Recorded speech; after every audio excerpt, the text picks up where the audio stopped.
right now, courtesy of Ford and your North Texas Ford dealers. Ford is the best in Texas. It is Dallas Cowboys owner and general manager Jerry Jones. Good morning, sir.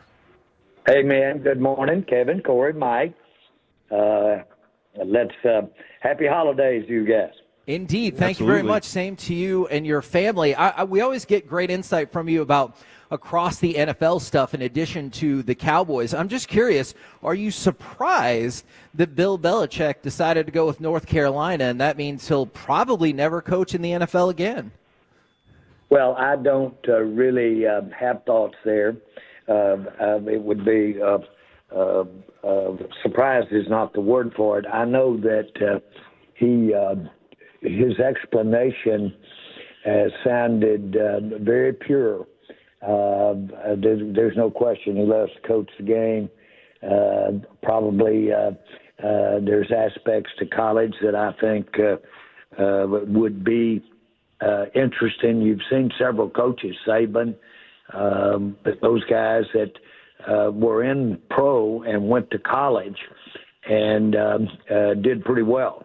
It's a little makeup of responsibility. What's interesting is the changing landscape in college right now and his willingness to take on the challenges of NIL and those types of issues. And so at this time in his career, it sounds like he's on to challenges, and he's certainly up to it when it comes to coaching and as a person. What do you think, Jerry, is that thing that differentiates the coaching lifestyle in the NFL from the coaching lifestyle in college? Is it just the recruiting part of it? Because, I mean, adding a GM to the college base is kind of cool. But is there something different that just makes coaching in the NFL that much more difficult? Well, I think the recruiting aspect of college distinguishes it from the pros. That you don't have a recruiting situation to the extent that you have in college. Now, that's been mitigated to some degree by the NL issue and the transferable issues. And so all of that is in transformation as opposed to, let's say, the way it used to be. I guess that's the definition of transformation. But bottom line is that it's a challenging time in both leagues today, as we're seeing as we have our season. And I've always thought that it was a unique skill set that made some of the great college coaches. I did my master's thesis when I was in college, and it was the oral communication in modern-day football was the title of it. But I got to interview a lot of the great ones of that time, Woody Hayes and Paul Bear Bryant, and many of the names that were up front at that time. And really they were more front names than you would have today in college. And it was so interesting to visit with them and informative. And I know one of them, Bear Bryant, said, "You take the fake out of me, there's not much left." In other words, he said, "I am a salesman, I'm an actor." So it was it's interesting, and it's a good discussion, good comparison. Yeah, I've seen, of course, I've brought my first two coaches, Jimmy Johnson and Barry Switzer, both came straight out of college and were outstanding successes. Would you ever have any interest in bringing another college coach into the NFL? Again, that's not something I'd speculate on, and but I've always looked at the situation, looked at the person, as opposed to necessarily looking at a category of in-college coach, out-of-college coach, ex-coach. I've just looked at our situation relative to their backgrounds, and it's not certainly you wouldn't want to dismiss the fact that you could go to college. Some teams in the NFL have done real well going to college. The other thing I was kind of curious, does that concern the NFL and NFL owners that college might be a better path, that some of the best talent when it comes to coaching might say, I'd rather be here than in the NFL? Well, I think that it was really creates more of a proving ground or more. I think the entire collegiate scene as it pertains to pro football is generally a major plus in pro football because that's where you get to initially see whether the puppy will bite or not in terms of the player.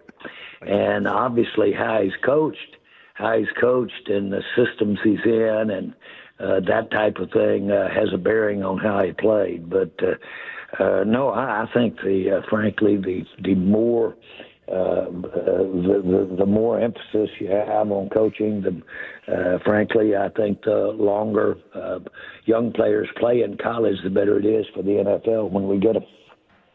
Now, y'all have 4 more regular season games left, and it starts with Carolina this Sunday, which you can hear right here on 105.3 The Fan.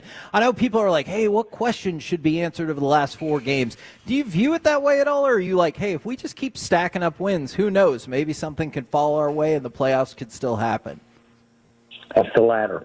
Just what you finished the sentence up with. The thing that I've continued to be and will continue to emphasize is each play, each series, let's go out and play as well as we can. We're going to be playing a lot of our depth. We're going to be playing a lot of the future out there. So going out and playing as well as we can. Now, that sounds trite, but it's certainly the case here. And we want everybody making the plays and having an opportunity to have success.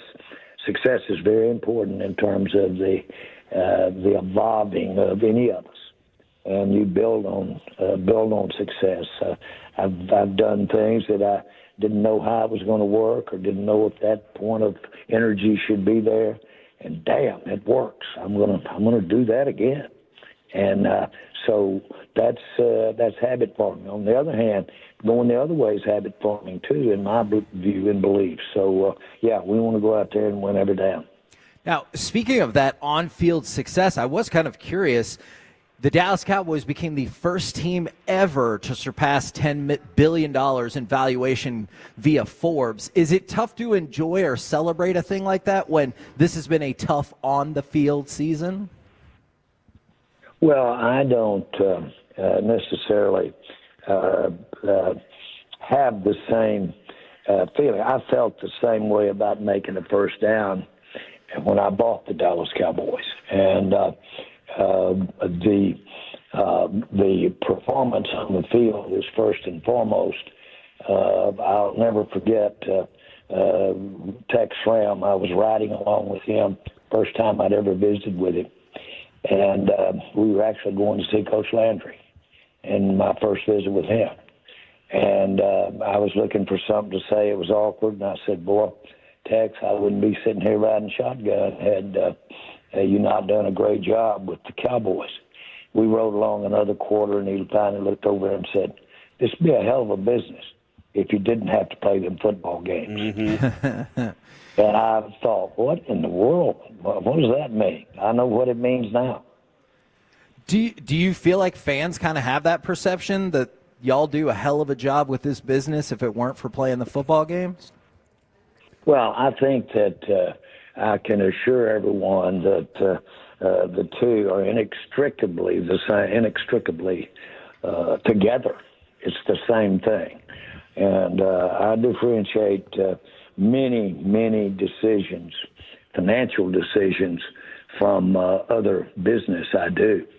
And they are not the same.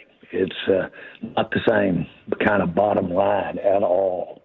It's entertainment, but if you go too far entertainment-wise, you'll come back empty-handed. It's tradition and it's competition. And now you got to have some business in there to keep it from being a handicap. But other than that, it's about winning these football games.